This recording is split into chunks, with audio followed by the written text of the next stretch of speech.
Oh, ayo Mbak, silakan masuk. Silakan duduk Mbak. Oke.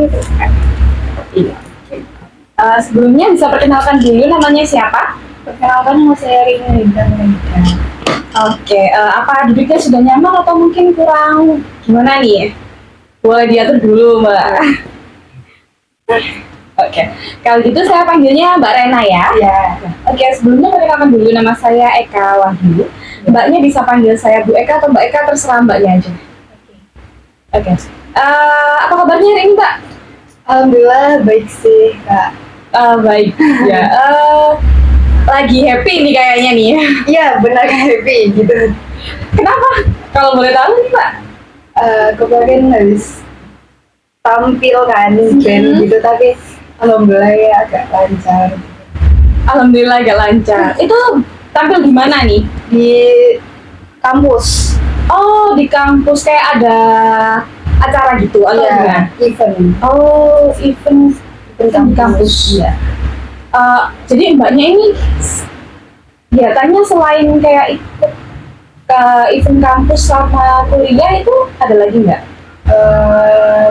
Kurang lebih nggak ada sih Kak. Mungkin ikut kayak hima gitu aja sih yang ada di kampus aja. Oh, berarti kegiatannya mbaknya ini aktif sekali ya. Jadi bukan hanya di kampus tapi juga luar kampus kayak yang tadi ya. Terus habis itu Mbak Eva tadi kan bilang berarti ikut kayak ngeband gitu. Iya benar. Ngebandnya ini tuh cuman di dalam kampus atau mbaknya juga di luaran kampus juga? Yang tahun kemarin itu diundang di wedding singer gitu Kak. Wow. Terus event kayak di kafe-kafe gitu. Keren. Itu dapat ini berarti Mbak honor ya? Dapat honor. Meskipun di event kampus juga dapat. Oh gitu. Ya. Oh, saya kira itu cuma kayak kita partisipasi tampil gitu aja sih, Mbak.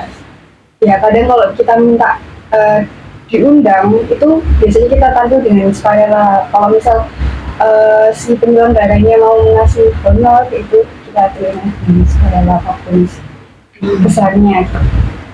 Keren sekali ya, Pak ya. Jadi selain berkuliah juga itu hitungannya kayak kerja kan ya? Iya, benar-benar. Keren sih mbaknya. Terus mbaknya ini kuliah di mana? Di Politeknik Ubaya. Di Politeknik Ubaya tuh di mana ya Mbak? Di Nagel, sebelahnya Taman. Oh yang ini ada hewan-hewannya itu ya? Taman. Iya. Oh di situ. Ya. Oh saya kira ini Mbak, ada kan ya Ubaya yang di dekatnya Tenggilis itu Ada. Ya? Oh tapi mbaknya yang di sana? Iya. Itu kampus 2 ya? Itu kampus pertamanya, kampus 2-nya yang di Tenggilis. Oh, itu kampus pertamanya. Iya. Berarti lebih besar kampus 2-nya ya, Mbak? Iya. Tapi bagus sih. Kampus 2-nya keren banget. Iya. Kayak Fasilitasnya. banyak lulusannya yang keren-keren sih, Mbak. Iya. Oke. Selain kuliah dan kayak gitu tadi, aktivitasnya Mbak mungkin di rumah ngapain? Di rumah kadang kalau dari kampus ya Kak, biasanya di rumah kan ada tugas ya, tugas terus kayak mempelajari materi di matkul gitu, kayak mengulas gitu aja sih. Mengulas materi ya, benar. Saya senang sekali nih Mbak Rena ya tadi ya. Senang sekali ini Mbak Rena sudah mau berbagi dengan saya, kemudian datang ke sini menemui saya sangat terima kasih Mbak Rena. Nah, sebelumnya nih Mbak Rena, tujuan Mbak Rena datang ke sini untuk apa ya? Ini sih Kak, cara kan saya sering tampil dan cuman sering banget kayak grogi, terus kayak gak pede gitu sama suara saya. Tapi pas saya tanyakan ke temen aslinya tuh ya bagus-bagus aja suaranya, cuman saya tuh parno gitu loh. Soalnya dulu tuh pernah kayak pas tampil lupa lirik dan segala macam gitu. Gimana sih cara ngatasi gitu Kak? Sebelumnya apakah Mbak Rena pernah melakukan proses konseling? Belum pernah. Jadi ini baru pertama kali ya. Oke. Saya beritahu dulu ya Mbak Rena. Jadi proses konseling itu dimana saya sebagai konselor dan Mbak Rena sebagai konseli. Dan nantinya itu saya hanya sebagai fasilitatornya Mbak Rena. Dimana proses pemecahan masalahnya itu hanya pada Mbak Rena. Jadi selesai atau tidaknya masalah itu kan nanti itu tergantung dengan keinginannya Mbak Rena, tanggung jawabnya Mbak Rena seperti itu. Iya. Apakah masih mau diteruskan? Ya boleh lah. Oke. Untuk waktunya nih Mbak Rena, untuk hari ini saya hanya punya 30 menit nih, Mbak Rena, karena sebentar lagi saya mau meeting nih Mbak Rena. Jadi apakah tidak masalah? Tidak masalah. Oke, untuk selanjutnya, eh, jadi kan proses konseling ini tuh kita tidak hanya dalam satu sesi nih Mbak Rena. Jadi ada beberapa sesi nanti yang mungkin kita akan ketemu lagi. Nah, saya itu bisanya di hari Senin sampai Jumat itu dari jam 7 sampai jam 3 Mbak Rena. Mungkin Mbak Rena bisa pilih hari dan jam ini. Mungkin bisa hari Rabu Kak. Hari Rabu Iya. itu berapa? Oh jam kok sore? Jam 2 ya, saya jam 3 ya. Iya. Jadi hari Rabu jam 3 ya. Ya. Oke, saya harus dulu ya Mbak Rena. Nah, sebelumnya nanti pada proses konseling itu saya mau izin mencatat permasalahannya Mbak Rena ya, Baik. supaya kita bisa, supaya saya bisa membantu untuk memfasilitasi Mbak Rena nantinya. Oke Mbak Rena, tadi kan kamu bercerita bahwa kamu itu gugup ya pada saat manggung. Nah itu tuh perasaan kamu seperti apa nih? Ya lebih ke khawatir sih Kak, khawatir nadanya itu nggak tepat, khawatir lupa lirik, terus ketakutan terbesar itu kalau misal fals itu diomongin orang sih. Apakah hanya khawatir dan takut? Mungkin ada yang lain? Dan nervous juga sih. Kamu tahu arti kata nervous, Mbak? Gugup bukan sih. Oke. Ketika kamu khawatir nih, perilaku apa yang kamu tampilkan pada saat itu? Pertama sih tentunya kalau udah di panggung ya Kak, kayak nggak tahu kenapa tiba-tiba itu badan keringetan, terus suara itu jadi gemetar, nadanya jadi agak-agak karuan, sama tangannya jadi getar-getar gitu Kak. Oke, jadi ketika kamu khawatir itu kamu merasa seperti keringat kamu tuh Iya. terusan mengucur seperti Iya, itu ya. benar. Terus habis itu kayak ketika tangan kamu bergetar itu nada kamu juga Iya. ikut bergetar. Oke, ketika yang kamu bilang tadi kamu tuh takut. Nah, perilaku apa yang kamu tampilkan pada saat takut? Kalau takut kurang lebih sama sih, tapi kalau takut lebih takut pada omongan orang sih Kak. Kalau misalnya suara kita tidak tepat, terus kayak orang itu ngomong nggak bisanya ini gini suaranya males gitu, kayak gitu sih.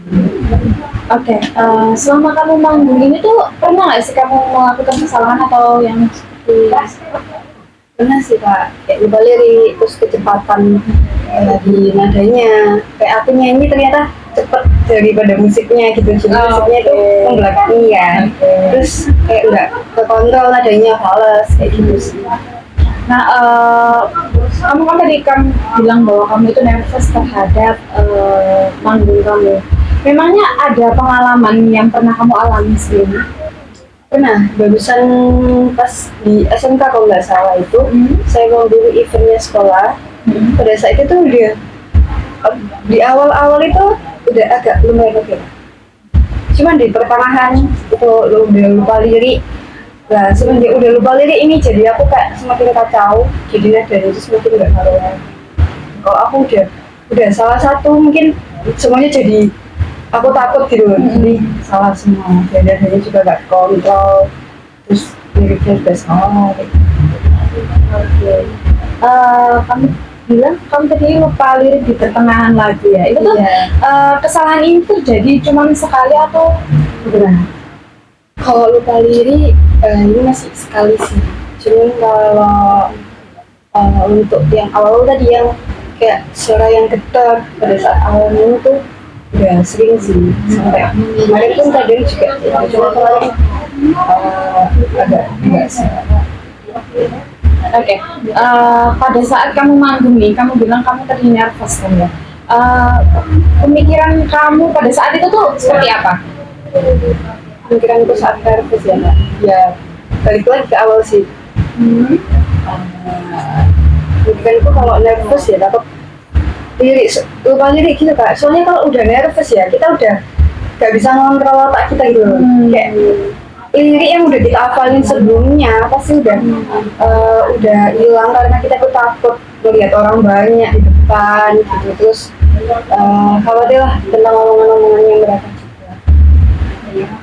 Jadi kamu itu takut terhadap penilaian orang lain. Iya. Takut juga kalau misalkan mereka itu menertawakan kamu seperti Iya itu. benar. Apa ada hal lain yang kamu takutkan ketika kamu manggung? Kalau kayak gitu sih Kak. Oke. Mungkin ketika kamu gugup itu apakah ada pemikiran yang menurutmu tidak baik yang kamu pikirkan? Misal, saya takut gagal ini, saya takut apa? Pasti sih Kak. Dari awal sebelum pasti udah kayak mikir, aduh males gak ya nyiap ini, bisa gak ya aku nyiap ini. Padahal kita udah latihan. Cuman kalau latihan kan beda sama yang di panggung Kak. Kalau latihan kan privat, cuman kita aja, cuman mungkin orang yang kita kenal aja. Cuman kalau udah di panggung kan kita interaksi sama banyak orang yang belum kita kenal. Jadi itu sih yang menjadi masalah. Jadi kamu merasa kamu nyaman ketika kamu bernyanyi di depan orang yang sedang kamu kenal. Iya benar. Tapi kamu mencoba untuk keluar dari zona nyamanmu, Iya. untuk keluar, maksudnya kayak nyanyi di depan Iya. orang-orang seperti itu kan ya. Oke. Menurutmu apakah ada bukti konkret bahwa yang menyatakan bahwa kamu itu pasti gagal dalam setiap panggung? Ada sih Kak. Kayak pas kemarin pas aku lupa lirik, aku dengar orang ngomong sih kayak liriknya salah gini kok, mau nyanyi nadanya salah juga kok bisa jadi penyanyi kayak gitu sih orang. Jadi kamu menganggap bahwa omongan orang itu berpengaruh untukmu? Iya Kak, soalnya Kenapa? gimana kan ya, mereka kan respon dan ya kayak mendengar suara kita. Ya kalau kita emang mau nyanyi ya mau gimana pun kita juga harus upgrade ya. Kalau nadanya masih salah terus liriknya juga masih salah, menurutku ya bener sih orang-orang mereka kayak gitu. Apakah pemikiran mereka yang seperti itu selalu kamu resapi atau misalkan selalu kamu Iya sih Kak. setiap saat? Setiap mau manggung. Jadi kamu memikirkan hal-hal yang sebenarnya itu tidak perlu kamu pikirkan, tapi kamu pikirkan. Iya. Oke. Memangnya kenapa kalau misal kamu gagal? Memangnya manusia tidak boleh gagal? Nah, kamu tahu sekelas Ariana Grande aja bisa gagal. Kenapa kamu nggak boleh gagal? Kenapa kamu harus terlihat sempurna di depan orang lain? Ya apa ya Kak? Kan mungkin awal aku kayak keluar dari zona nyaman ya. Jadi ya itu sih kekhawatiranku kayak gitu, omongan orang sih. Padahal juga manusia emang gak apa-apa gagal kan ya. Tapi nggak tahu lagi ilmu pemikiranku kayak gitu. Kayak salah. Berarti kamu sadar bahwa pemikiran itu salah? Sebenarnya iya. Oke. Apakah menurutmu itu kegagalan menentukan seluruh kehidupanmu atau kegagalan itu menentukan masa depanmu? Padahal kamu cuma melakukan satu atau mungkin beberapa kegagalan, tapi kamu tidak melihat bahwa kamu punya pencapaian yang lebih baik daripada kegagalan itu. Aku lebih mikirin hal-hal yang gak bisa aku capai ya kayak gagal gitu daripada aku mikirin yang apa yang udah aku capai selama ini. Ya kembali lagi sih gara-gara omongan orang itu tadi sih. Oke. Bukankah kita sebagai manusia tidak bisa mengontrol omongan orang lain? Kenapa kamu harus mendengarkan omongan orang lain? Bukankah sebaiknya ketika kamu mendengarkan omongan orang lain itu kayak oke nih, misalnya nih ambil yang positifnya aja, terus habis itu yang negatif oke, gak usah didengerin. Tidak bisa kayak kamu seperti itu. Bisa Kak, cuman masih belum terbiasa gitu. Awalnya kayaknya gimana ya caranya Kak, kalau bisa nggak dengerin omongan orang lain gitu. Gimana ya Kak? Ya sebenarnya itu tergantung sama diri kamu sendiri sebenarnya. Kalau kamu mau dengerin omongan orang lain ya itu nanti bakalan kembali lagi ke kamu gitu. Maksudnya kayak ketika kamu mendengarkan omongan orang lain ya kamu tidak akan maju, kamu akan menjadi seperti apa yang mereka pikirkan kan. kamu tidak menjadi dirimu sendiri. Oke. Apakah menurut kamu tadi kan melabeli diri kamu untuk dalam hal gagal seperti itu kan ya? Nah, mengapa kamu harus melabeli diri kamu untuk kata-kata gagal ini? Bukankah kamu bisa melabeli seperti kayak ini cuma satu kesalahan, ini cuma seperti apa? Kenapa harus melabeli kata gagal dalam manggung tadi? Soalnya pas waktu itu pas aku gagal itu denger omongan orangnya tadi, jadi kayak aku nge-distract diri aku, kayak omongan itu nancep gitu ya di kuping. Mereka nggak tahu kan kalau aku udah berusaha semaksimal mungkin buat ngasilin kayak buat apa tampil sebaik mungkin. Mereka nggak tahu, cuman suara itu kayak nge-distract diri aku gitu, Kak. Kayak suaranya tuh nempel. Kamu pengen kamu dinilai baik oleh semua orang? Kamu pengen kamu terlihat sempurna di depan semua orang? Sebenarnya enggak gitu, cuman kayak pengen agak dihargai gitu, maksudnya dihargai perjuangan. Terus kayak apa, kita kan udah latihan ya, wajar nggak sih Kak nervous itu, wajar kan gugup gitu. Gak usah, maksudnya gak usah diomongin gitu. Kan nggak bisa kontrol omongan orang lain. Gak bisa ya Kak. Bisa dong. Kita kamu tadi bilang nih, kamu pengen dihargai sama orang. Emangnya hargamu berapa? Kenapa kamu sangat ingin dihargai sama orang lain? Ya kan kita manusia harus saling menghargai. Kata siapa? Kamu punya bukti? Kata Ada aku. undang-undang. Gak ada sih.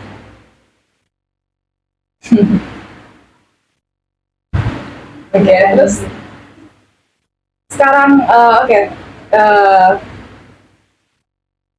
kenapa kamu itu harus selalu pengen dihargai pada setiap pencapaianmu? Kamu pengen dipuji nih sama semua orang. Kamu pengen kamu pengen kayak gini, kayak kamu ini ya, Rena keren banget nih penampilannya, pengen kayak gitu. Pengen dapat apresiasi kayak tepuk tangan gitu. Enggak sih ya, kayak tempatnya emang orangnya nggak suka sih kayak gitu. Ya emang sih kita nggak bisa merubah orang itu, mesti kita nggak bisa merubah semua penilaian orang. Cuman kan kayak aku tuh manusia kan, pasti kayak pernah ngerasain kan kalau diomongin kayak gitu pasti sakit. Oke, apakah menurutmu penilaian orang lain itu sangat penting daripada penilaian dirimu sendiri? Dua-duanya penting sih Kak. Kenapa? Kalau penilaian orang lain ya, ini kita emang nyanyi kan buat diri kita sama buat orang lain. Jadi kalau misal mereka menilai kita jelek, siapa yang mau nonton gitu kan? Kayak gitu. Kalau penilaian diri emang penting sih buat kita pede. Cuman yang saat ini aku mungkin lebih dengerin penilaian orang lain daripada penilaian diri aku sendiri. Menurutmu perilakumu yang seperti itu apakah benar atau salah nih Mbak Rena? Salah sih Kak, sebenarnya. Oke. Menurutmu apakah penilaian negatif orang lain itu berlaku selamanya? Atau mungkin kayak sebenarnya penilaian negatif itu nggak cuman kayak cuman beberapa orang aja gitu loh. Banyak yang menilai kamu positif tapi kamu mendengarkan hal-hal yang negatif. Seperti itu? Iya. Oke. Tadi kan kamu bilang bahwa kamu takut untuk ditertawakan ya. Apakah menurutmu semua orang itu menertawakanmu? Enggak sih Kak. Beberapa aja sih, yang lainnya mungkin masih kayak positif gitu, yang semangat, gak apa-apa kamu sudah berusaha gitu. Cuman ada beberapa orang yang kayak ya omongannya yang seperti itu, ada yang tidak. Oke. Tadi kamu juga bilang bahwa yang tertawa nih, yang tertawa itu tuh sebenarnya nggak semua orang kan ya, cuma beberapa. Apakah menurutmu ada bukti konkret yang menyatakan bahwa semua orang itu menertawakan? Bukankah tertawa itu hal biasa? Tertawa itu hal yang wajar kan? Pertamanya itu pas aku habis nyanyi, Emang kamu merasa bahwa mereka menertawakan bukan menertawakan hal yang lain? Salah ngeliat aku juga. Nah, emang nggak boleh ngelihat kamu? Tertawa sambil melihat. Emang nggak boleh? Gitu loh. Nah, jadi itu Boleh sih, nggak boleh sih. perasaan Nggak boleh. juga tuh nggak boleh nih Mbak Rena. Boleh sih sebenarnya. Cuman kan nggak usah ngeliat juga. Jadi kan kita ngerasanya dia nempatin kita. Kan mereka punya mata, kenapa nggak boleh ngelihat kamu? Jadi enggak sih. Cuman kayak apa ya Pak? Kayak kita tuh ngerasa gitu. Soalnya habis kita melakukan sesuatu kok mereka tertawa gitu. Tanpa hal yang seperti itu sebenarnya juga tidak bisa dikontrol, sama seperti omongan orang lain yang tidak bisa dikontrol. Dia sebenarnya. Oke, baik. Jadi menurut saya nih Mbak Rena, ketika kamu mau manggung, perasaan kamu tadi kan kayak takut, gugup seperti itu ya. Kamu bisa mencoba untuk menurunkan ke bawah lagi, seperti kayak cuman kayak khawatir aja atau seperti apa. Gitu. Jadi nggak perlu sampai kayak gugup, kayak sampai tangan gemetar atau suara menjadi nefales. Gitu. Jadi menurutmu nih Mbak Rena, ketika kamu manggung, kamu harus yang seperti apa? Kan kalau pasti kita udah latihan. Jadi harus show itu yang di latihan kayak perfect gitu Kak. Tapi kalau bisa ya ditingkatin pas manggung itu, jadi harus lebih perfect. Oke. Jadi nih Mbak Rena, dalam setiap kamu melakukan itu kan kita nggak bisa ya kalau misalkan harus kontrol itu perfect atau enggak gitu. Kayak kesempurnaan itu kita nggak bisa loh. Kelas kayak Ariana Grande aja itu bisa salah, apalagi kita seperti itu. Jadi kayak kesalahan kamu tuh nggak perlu kamu jadikan kayak terlalu apa ya, jangan dijadikan menjadi sebuah beban yang sangat-sangat besar gitu loh.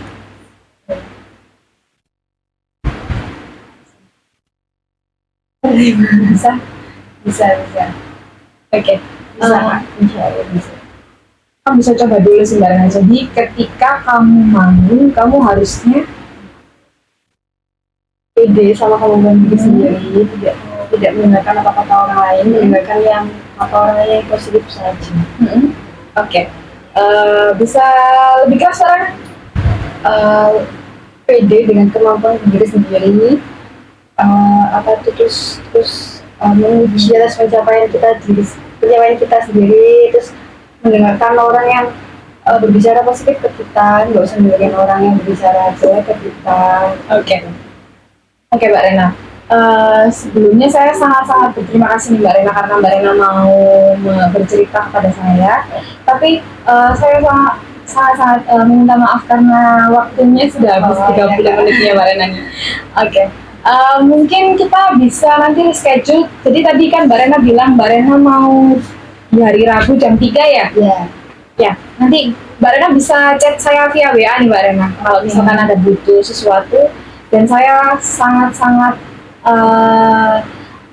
menghargai ceritanya Mbak Rena tadi. Saya juga sangat berterima kasih sekali. Dan ya semoga Mbak Rena sukses ke depannya ya. Terima kasih ya Kak atas sarannya. Terima kasih.